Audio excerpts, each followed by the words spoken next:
ओम नमो भगवते वासुदेवाय।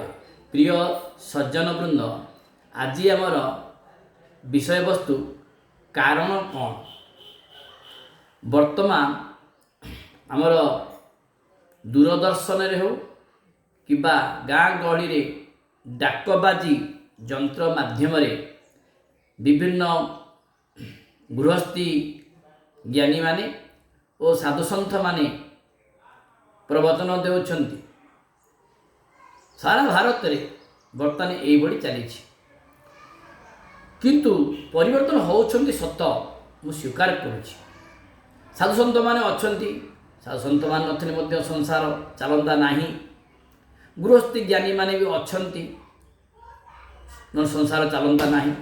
ज्ञान प्रदान करुछंती सत, किंतु जेतिकी परिमाण रे समाज संस्कार हवा कथा हो पारु नाही। तार मुख्य कारण कौन?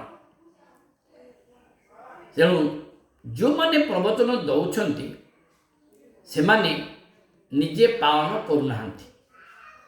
जो निजे से पालन करते जहाँ कहते मन को मुझे सत कहवा को क्या डरबी, सत कही पछे मले मरबी। मुझे सत न कहि तार प्रभाव कौन पड़े लोकों उपरे।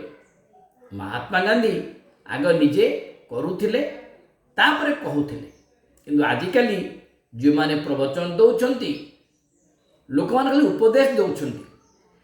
तार मुख्य कारण है जिते बड़े आप देखु टीवी माध्यम जो जड़े नुआ प्रवचन देवाक आसुची तार रूप भेक देखु।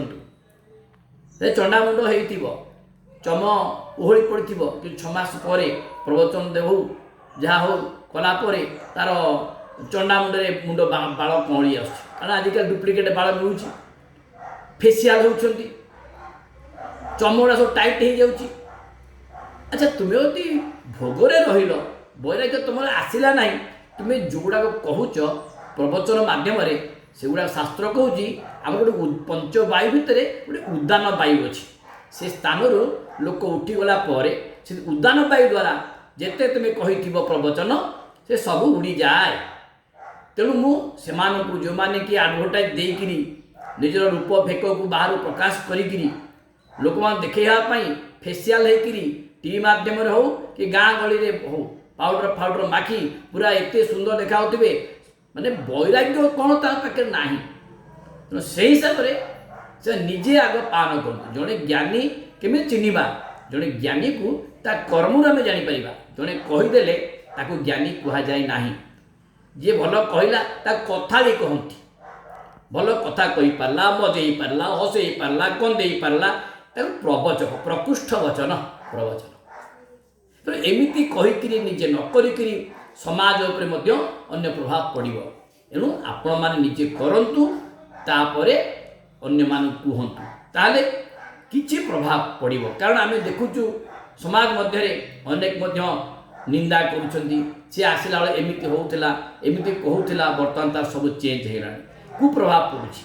तेणु जो माने दूरदर्शन माध्यम हो कि गाँ गहली भितर को आसिक प्रवचन आज दौरान से कम प्रभाव पड़ुछि। तेणु निजे ठीक रुहतु, ठीक कहतु, निश्चय भल प्रभाव पड़ो।